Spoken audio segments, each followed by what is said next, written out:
वक्त की बड़ी खबर देते हैं। अतीक के दोनों नाबालिग बेटे पहुंचे कब्रिस्तान। आपको बताते चले दोनों नाबालिग बेटे जिनको बाल सुधार गृह में रखा गया था। बड़ी खबर, बड़ी जानकारी ये निकलकर सामने आ रही है। सुधार गृह से दोनों पहुंचे हैं कब्रिस्तान, यानी कि परिवार के इन दो सदस्य एहजम और अबान, इन दोनों को कब्रिस्तान जाने की इजाजत दे दी गई है। बाकी जो रिश्तेदार पहुंच रहे हैं उन सभी का बकायदा आईडी चेक किया जा रहा है और कम लोगों को ही भीतर जाने की इजाजत दी जा रही है। अतीक अहमद के दोनों ही नाबालिग बेटे पहुंचे हैं कब्रिस्तान। आपको बताते चले अतीक के कुल 5 बेटे, एक असद जिसको मार गिराया गया और कल उसकी मिट्टी हुई थी, तो 4 उसके बेटे, 2 जो जेल में बंद हैं और 2 जो बाल सुधार गृह में थे। बाल सुधार गृह वाले दोनों ही बेटों को कब्रिस्तान जाने की इजाजत दी गई। सुधार गृह से दोनों पहुंचे कब्रिस्तान। इस वक्त की बड़ी जानकारी निकलकर सामने आ रही है। एहजम और अबान ये दोनों ही पहुंचे हैं कब्रिस्तान। हमारे साथ हमारे सहयोगी अभिषेक मिश्रा लगातार जुड़े हुए हैं। अभिषेक, दोनों ही बेटे अतीक अहमद के पहुंचे हैं कब्रिस्तान बाल सुधार गृह में, जिनको रखा गया था, दोनों नाबालिग बेटे। यहाँ पर बिल्कुल उनको अनुमति, दोनों को अनुमति मिली है और दोनों यहाँ पर गए हैं और इसको कंफर्म भी किया है, क्योंकि शुरू में जब वो आए थे तो हम दिखा रहे हैं, ये तस्वीरें भी हम दिखा रहे हैं। एक सेकंड पहले ये जो तस्वीर सामने आई थी उस समय उतनी क्लैरिटी नहीं थी, लेकिन ये तस्वीर जो देख रहे हैं यही दोनों बेटे हैं बाल सुधार गृह में। ये दोनों बेटे नाबालिग बेटे, अतीक अहमद के दोनों नाबालिग बेटे, जिनको कब्रिस्तान लेकर आया गया है। बाल सुधार गृह में इनको रखा गया था, लेकिन कब्रिस्तान अब इस मिट्टी में शामिल होने के लिए लेकर आया गया है। और वहां पर आप देख रहे हैं तमाम मोबाइल कैमरे लगातार कैप्चर करते हुए उनकी तस्वीरों को। अपनी बात को आगे बढ़ाइए अभिषेक। बिल्कुल चित्रा, तो दोनों नाबालिग बेटे यहाँ पर पहुंचे हैं। उनके आइडेंटिफिकेशन को पुलिस ने भी कंफर्म कर दिया है, क्योंकि यहाँ पर लगातार उनके रिश्तेदार आ रहे थे, कुछ बताया नहीं जा रहा था, लेकिन वो दोनों यहाँ पर पहुंचे हैं। दोनों बाल सुधार गृह में थे। इन दोनों को ही कोर्ट में पेश करने की बात कही गई थी और वो दोनों यानी अपने बाप को आखिरी मिट्टी देने के लिए उन 2 बेटों को हक मिल गया है और वो दोनों ही अपने नाना के साथ में आज यहाँ पर अपने बाप यानी अतीक अहमद को सुपुर्दे खाक करेंगे, मिट्टी देंगे। और एक बेटे के तौर पर दोनों के लिए ये एक दिन है, क्योंकि कहा जा रहा था कि क्या इन दोनों को यहाँ आने दिया जाएगा। 2 बेटे पहले ही जेल में, उनको लेकर के भी कोई सूचना नहीं थी, ना ही उनके एडवोकेट ने कोई एप्लीकेशन मूव की थी। शाइस्ता परवीन जो कि फरार है, 50,000 का इनाम है, उसको लेकर के भी कोई ना तो एप्लीकेशन थी और ना ही कोई बातचीत, ना ही कोई आवेदन था। लेकिन यहाँ पर आप देखिए, जैसे इस बात की पुष्टि हुई है, हलचल मच गई है कि दोनों नाबालिग बेटे हैं वो अंदर हैं। इसके साथ ही कई और लोग हैं जो अब आना चाहते हैं, अंदर जाना चाहते हैं, लेकिन आप देखिए कैसे थोड़ा संघर्ष भी हो रहा है। पुलिस प्रशासन उन्हें बार बार मना कर रहा है कि नहीं, आपको अंदर आगे नहीं आने दिया जाएगा।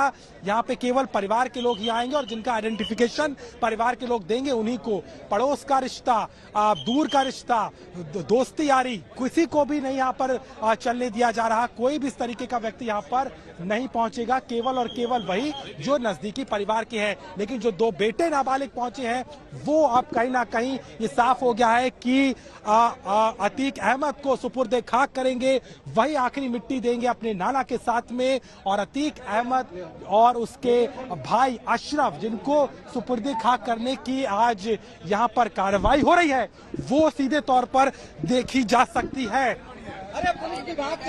ये तस्वीरें अभिषेक लगातार हम तक पहुंचा रहे हैं। आपको बताते चले अतीक अहमद के दोनों ही नाबालिग बेटों को लेकर पहुंचे हैं कब्रिस्तान। दोनों को बाल सुधार गृह में रखा गया था, वहां से निकालकर उनको लेकर जाया गया है। तस्वीरें हम आपको दिखा रहे हैं। अपने पिता की मिट्टी में शामिल होने के लिए ये दोनों ही पहुंचे हुए हैं। तमाम और भी रिश्तेदार वहां पर मौजूद हैं, लेकिन सभी को अंदर जाने की इजाजत नहीं दी जा रही है। कुछ लोगों की ओर से अपनी नाराजगी, अपना गुस्सा भी वहां पर जाहिर किया गया कि अब आईडी कार्ड दिखाकर हमको मिट्टी में जाने दिया जा रहा है। इस तरह से अपनी खींच भी निकालते हुए कई लोग दिखाई दे रहे हैं। लेकिन बड़ी खबर इस वक्त ये है, कब्रिस्तान पहुंच चुका है अतीक का शव, अशरफ का शव, और जो दोनों नाबालिग बेटे हैं अतीक अहमद के, उनकी तस्वीरें हम आपको दिखा रहे हैं टीवी स्क्रीन पर। यही दोनों नाबालिग बेटे, इनकी सुरक्षा का जिक्र भी उसकी ओर से पहले किया जा चुका था जब वो लगातार साबरमती जेल से प्रयागराज लेकर आया जा रहा था। इनको लेकर वो अपनी चिंता व्यक्त करता था अतीक अहमद। यही वो नाबालिग बेटे हैं जो इस वक्त टीवी स्क्रीन पर आप देख रहे हैं। कसारी मसारी कब्रिस्तान प्रयागराज में इन दोनों को ही बाल सुधार गृह से निकालकर लेकर पहुंची है पुलिस। बड़ी जानकारी, बड़ी खबर इस वक्त यही है। अशरफ की दोनों बेटियां भी कब्रिस्तान पहुंची। अशरफ यानी कि अतीक के 5 बेटे थे और उसका जो भाई अशरफ जिसको 5 गोलियां लगी, उसकी दोनों बेटियां भी कब्रिस्तान पहुंची है। ये बड़ी जानकारी निकलकर सामने आई है। अतीक के दोनों बेटे एहजाम अबान पहुंचे हैं, अशरफ की दोनों बेटियां भी कब्रिस्तान पहुंच चुकी हैं, लेकिन अतीक की बीवी शाइस्ता परवीन कहां है, इस बारे में कोई जानकारी नहीं है। हमारे साथ लगातार हमारे सहयोगी अभिषेक मिश्रा जुड़े हुए। अभिषेक, अशरफ की दोनों बेटियां भी कब्रिस्तान पहुंची, इनके बारे में जानकारी दीजिए आप।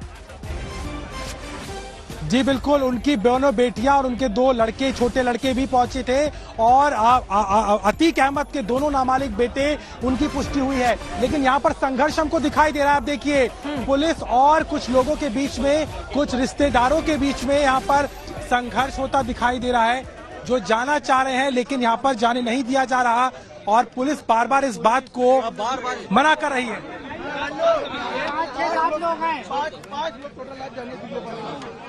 ये संघर्ष आप देखिए आपकी टेलीविजन स्क्रीन पर किस तरीके से हो रहा है।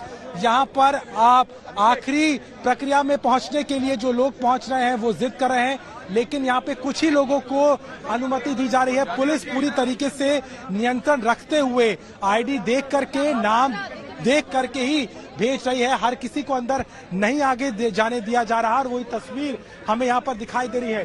देखिए, बहुत जरूरी भी है क्योंकि जिस तरीके के हालात बन सकते थे, कल ये घटना होती है, अभी उस घटना को हुए कहा जाए तो 24 घंटे भी नहीं हुए हैं। तो ऐसी स्थिति में प्रयागराज में जो स्थिति है उसके मद्देनजर ये जरूरी है कि लोगों का जमावड़ा ना हो, लोग यहाँ ना पहुंचे और बड़ी संख्या में यहाँ पर कोई ऐसी स्थिति ना हो जो पुलिस और प्रशासन के लिए मुश्किल हो सके। और इसीलिए जो है यहाँ पर एक एक आईडी चेक करके कुछ लोग हैं जो जिद पे हैं, उनको भी मना किया जा रहा है। लेकिन पुलिस इस बात की कोताही बरत रही है पूरी तरीके से कि ज्यादा संख्या में लोग अंदर ना पहुंच जाएं, नंबर्स जो हैं वो कम ही रहें, ताकि अंदर जो सुपुर्द खाक करने की प्रक्रिया है वो सही से हो सके, उसमें कोई दिक्कत ना हो और यहाँ पर किसी भी तरीके की भीड़ या जमघट ना लगे, इस बात का पूरा ख्याल भी रखा जा रहा है। और किस तरह से मिट्टी निकाली गई है, ये देखिए कब्रिस्तान की तस्वीरें इस वक्त हम अपने दर्शकों को दिखा रहे हैं। यहीं पर मिट्टी में मिला दिया जाएगा, यानी कि दफना दिया जाएगा। एक तरफ अतीक अहमद को, दूसरी तरफ